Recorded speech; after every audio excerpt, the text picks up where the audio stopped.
welcome once again to M5's English language learning program, Let's Speak English. I'm Gav Duncan and I'm here on your TV screen to help you learn English. Now, are you sitting comfortably? Yes? Good. And are you ready for today's lesson? Yes? Good. Okay, well, let's learn English together. All right, people, hello and welcome. Welcome to the live but recorded show. Yes, it's both. I'm alive. I'm standing here talking to you and my heart is beating. I've got a pulse. But at the same time, this is a recorded, or rather a pre-recorded program. And there's a word which I'm not sure that we've seen before. We've seen other words which fall into the same category, ante and post, for example. And which category am I talking about? Yes, that's right. Ante, post and pre are all prefixes. Do you all remember what a prefix is? A prefix is a word we put in front of another word to adjust the meaning of that word. So we all remember that antibacterial describes something which works against bacteria. When we add post to another word, we mean that something happens after something. Posthumous, for example, means after death.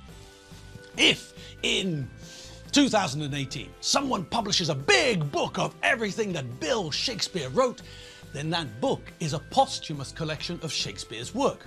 Okay, so that's two prefixes, ante and post. And what about pre? Well, pre is the opposite of post. We use pre at the beginning of another word to show that something happened before. So when I say that this show is pre-recorded, you know that we recorded this TV show before we showed it to you. This show was pre-recorded. We recorded it in advance, before the day when you're watching it. But it's okay. I'm live now and I'm alive. And no, I'm not a hologram. All right, so we've got that sorted out. It must be time to get on with today. And what day is it today? Yes, it's Wednesday. And what does that mean? Well, that means more than one thing, but possibly the most important thing that means is this. Because it's Wednesday, we have to remember to not look up. We have no idea what Colossus is wearing. And well, we'd better not risk seeing something that we can't unsee. All right, heads not down, but facing the screen. And on we go.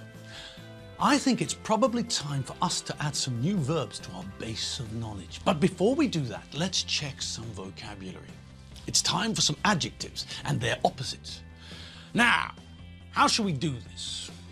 What do you say to multiple choice? Does that sound like a good idea? Yes, yes, yes, yes, yes, yes, yes, yes, yes, yes. All right. If you think it's a good idea, let's do it. Okay, as usual. Let's do the first one together. Number one, the opposite of big is A, potato, B, bigger, C, small, D, tiny. Okay, so that was the first one and it was pretty easy, wasn't it? Yes, of course it was. So let's just have a look at which answers are incorrect. Okay, well, the first possible answer, potato, is just silly. That's not right. A potato is a vegetable, not an adjective. So this one's completely wrong. We're looking for an adjective, not a noun. Wrong! What about B? Well, no, B is closer, but it's not the correct answer. Bigger is the comparative form of the adjective big, so it's not the opposite at all. Wrong! Okay. Well, what about C? Is it an adjective? Yes. And does it mean the opposite of big? Yes. Well then, this must be the correct answer. And it is! Yes, the opposite of big is small. So C is the correct answer. And what about D? Did anyone think that D was the correct answer? Well, D is the red herring. D was put there to try and confuse you. Tiny is what part of speech? Yes, it's an adjective, isn't it? And is it connected to size? Yes, it is, isn't it? Okay, but why isn't tiny the right answer? What's wrong with it? If we say that something is tiny, we're communicating that something is very small. Now, did you all hear that? Yes, that's the problem. Tiny means something which is very small. And we're not looking for a word which means very small. We're looking for the opposite of big, not the opposite of very big. If we were looking for the opposite of huge or massive or enormous, then tiny would be okay. Huge, massive and enormous mean very big. So a good opposite would be tiny or minute. But here, when we need an opposite for big, then tiny is too strong. So the correct answer is C. The opposite of big is small. Great. So let's see the rest of the questions. Number 2, the opposite of good is A, old, B, daft, C, watermelon, D, bad.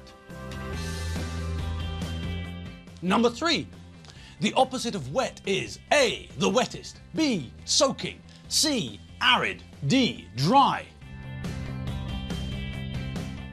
Number 4, the opposite of happy is A, ecstatic, B, silly, C, sad, D, depressed.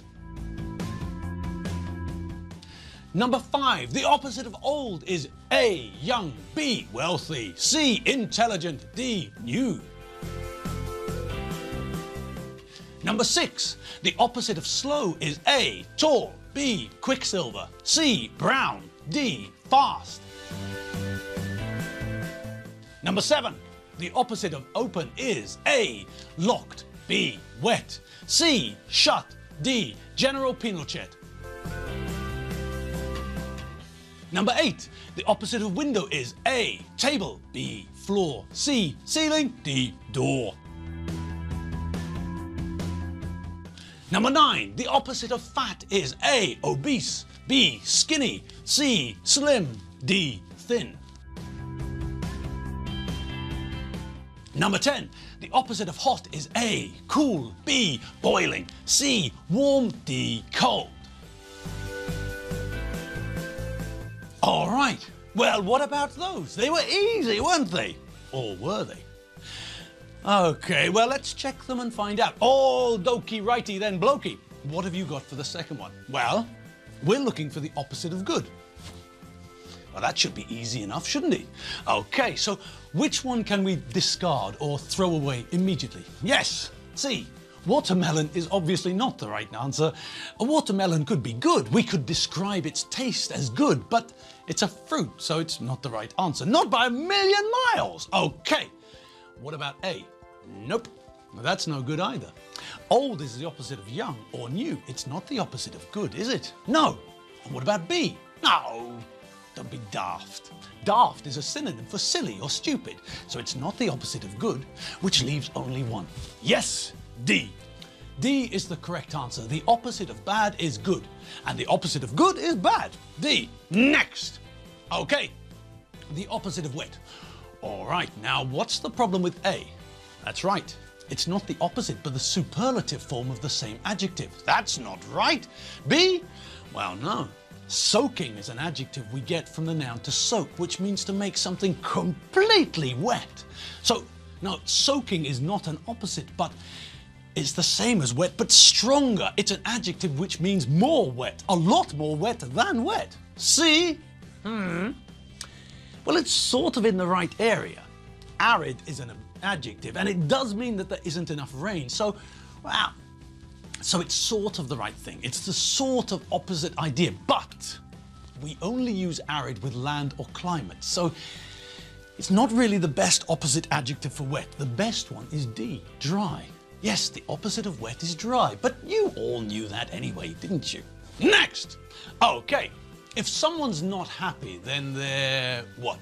Ecstatic? Nope. Ecstatic means very happy, so that's not an opposite idea. Silly? No, silly means absurd, foolish, without common sense. So silly isn't connected to the idea of happy. What a silly idea. Okay, so what about sad? Aha! Yes, you've hit the nail on the head. Yes, the opposite, or one opposite for happy, is sad. And depressed, the answer hiding behind door D, is also a good opposite, sad or depressed. Take your pick. They both work as opposites for happy, C or D. And what have we got for the next one? Aha, the opposite of old. Well, what's that we can see as answer A? Young, perfect. A puppy is young, a dog is old. A piglet is young, a pig is old. A foal is young, a horse is old. A monkey is... No, it doesn't work with monkeys. Well, it might work, but personally, I don't know the correct word for a young monkey. Okay, so the opposite of old is young. Good, but hang on. Hang on.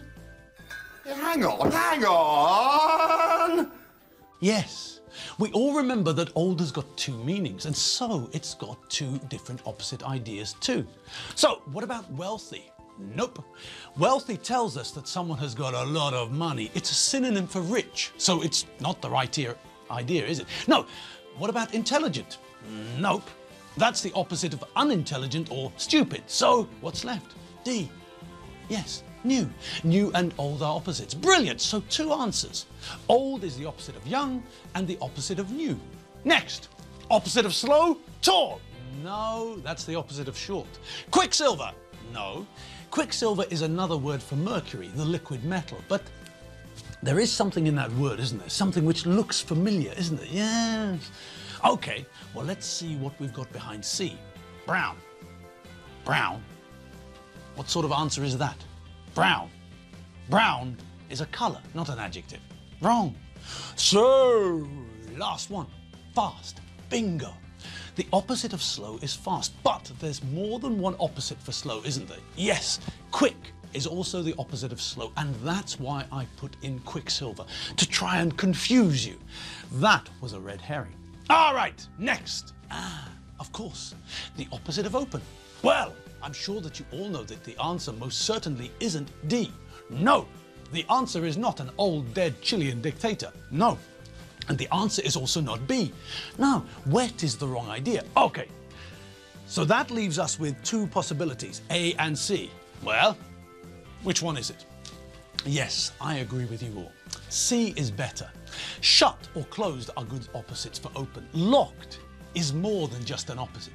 Locked is more than just closed. If we close something, then it's shut, but we can still open it, whatever it is, a door, a window, or whatever. But locked, well, that's a step further. Yes, it's normal to close something before we lock it, but if something is locked, it can't be opened very easily. If something is closed, then it's shut, but it can be opened. So yes, the opposite of open should be either closed or shut. And which one do we have here? Yes, shut it is. Next, and an easy.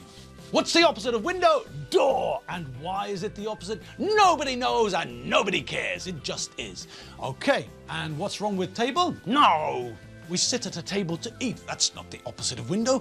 And floor? Well, floor is the opposite of ceiling, and ceiling is the opposite of floor. No, the correct answer is door. Door is the opposite of window. Next! Aha! Fat! What's the opposite? Obese? Nope. A is wrong. Obese is almost a synonym for fat, but obese is normally more the sort of word that a doctor would use. Fat can be a subjective idea, but obese means that you're so fat that you're going to die earlier than normal. So no, A isn't the right answer. What about B? Well, no. Skinny's too strong too. Skinny is too much. C? Well, no. Slim is a word we use to describe someone who's not fat and who looks good, but it's not the best opposite. Slim is very positive. It's a very, very good word to say to someone. So it's a bit too positive to be a good opposite. And that leaves us with thin. Yes, the best opposite adjective for fat is thin. Okay, next. Okay, the opposite of hot. Cool? Nope, not strong enough. Boiling? No. Think about the verb to boil. When we boil a liquid, we heat it up until it reaches 100 degrees centigrade. So if we talk about something boiling, then we're talking about something being very, very hot. So that's the wrong idea, isn't it? Boiling is very hot, so that's not an opposite. Okay, what about warm? No, warm is a little bit hot, so it's the wrong idea. If we wanted an opposite for cool, then warm would be perfect. But here, we're looking for an opposite for hot, not cool. So there's only one left, and it's the right one. The opposite of hot is cold. Excellent. All right, well, that's all the time we've got for you today. Yes, our 15 minutes is up, and it's time for us to leave you for the day. So, I'm off home for a coffee, and you lot? Well, I don't know, but I think that you do. You know if you've got chores to do, don't you? If so, then you'd better finish your chores, and then, well, after that, there's the dog, the cat, and the parrot. And after that, if you've got some spare time and spare energy, then why don't you check out the website? There's plenty of vocab there, plenty to read, plenty to see, plenty to practice. I'll see you all tomorrow. See you later. Bye.